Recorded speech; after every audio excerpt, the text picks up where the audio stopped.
Um, yeah, I actually have no idea what to talk about right now. I know it's been a while since I wanted to talk about something. Sorry, I'm sick. I just got back from Phoenix the other day and I spent nothing but sleeping so I could regulate my sleep schedule. I should probably just do this with my phone because my phone's camera is really weird. But I hate doing this because it gives me this ugly double chin. But I don't want a double chin. I need exercise. I'm just rambling here now.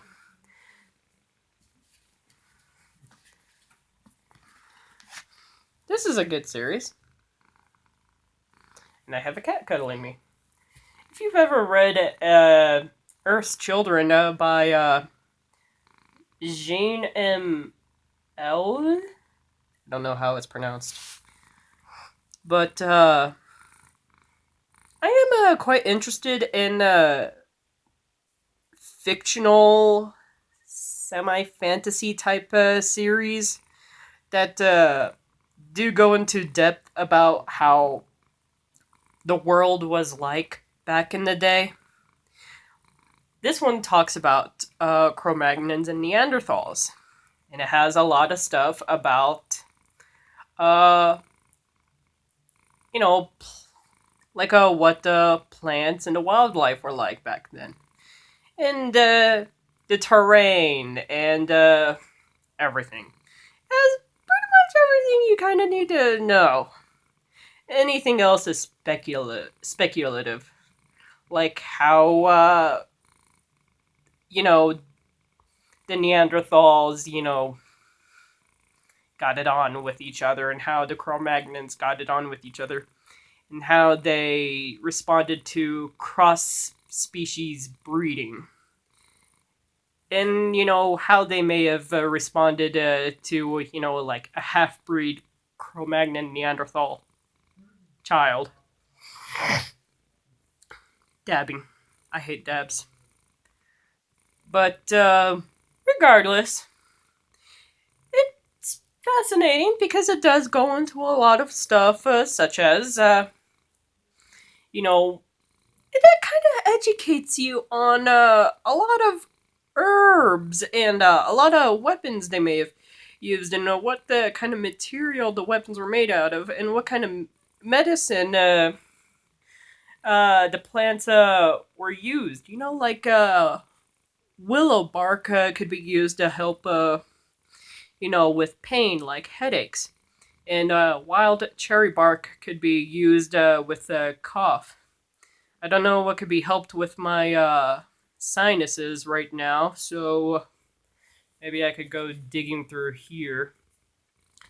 I did hear that honey could help with small cuts, abrasions, scrapes, and burns, which is sort of true, but not scientifically proven. But hey, if it works, it works. So that's me doing a shrug.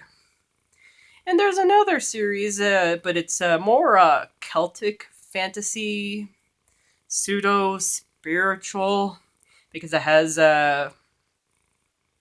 well, it kind of takes sources from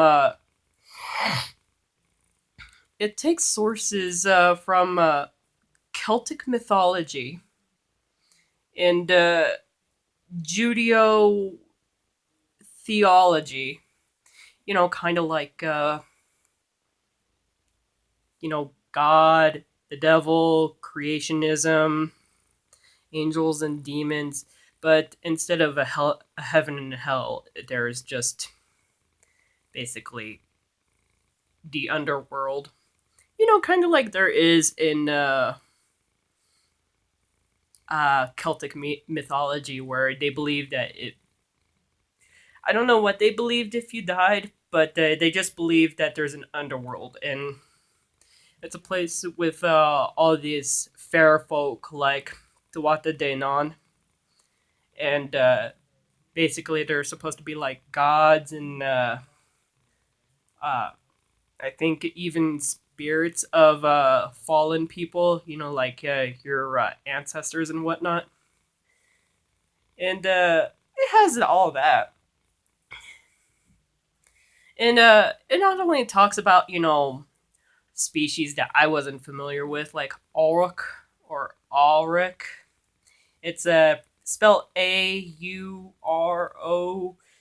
It's supposed to be an extinct cow from Europe, and apparently the reason why it's extinct is because mankind overused it by the 1600s, I think, and it's real because apparently there's apparently sketches of it and apparently uh, fossil remains of it in places and even cave drawings of it too.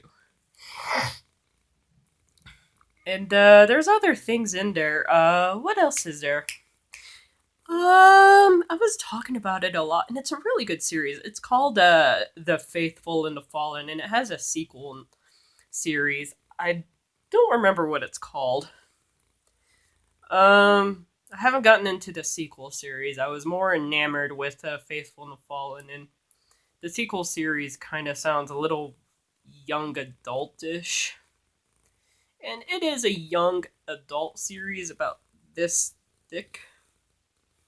And well, it's huge, okay? It's like this thick and it's a really wide series. If I could show you, it's about this big and about this thick. There we go. That's my proper measurement. I tried my best, guys. I'm sorry. But anyway. And it does a really good job yanking you around, drawing you in, and just making you feel like crap sometimes at the end. It's like you fall in love with these characters and you're like, yeah! And at the end, no! I'm sorry, Sargy. I'm sorry. But it's really good, and it does have a lot of twists and turns. There are plot twists, and just deal with them, okay? Just deal with them. And it has a lot of herbology in there, and it also has a lot of ancient, possible Celtic battle strategies and whatnot. Not like the kind of rumored battle strategies where everyone ran out onto the battlefield naked. More like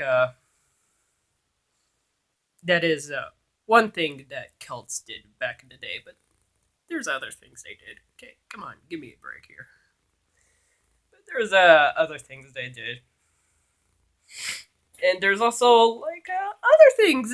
Someone it looks like they kind of encompassed most of Europe here because it looked like they had pirates and it looked like they covered almost Romans because they had a shield wall strategy here that kicked uh, some of the people's asses. My pardon my speech. I might swear a little in my videos, but I'm gonna be I'm not gonna like whatever. I don't know what I'm gonna do with my videos here. But yeah, they did a shield wall thing, which is basically they linked up their shields and they pulled out their swords between the gap in the shields and they started slashing at the enemy that to kind of like barrage them at the shield wall, and anyone that was kind of planked up against the shield wall got stabbed and slashed at, and then they died.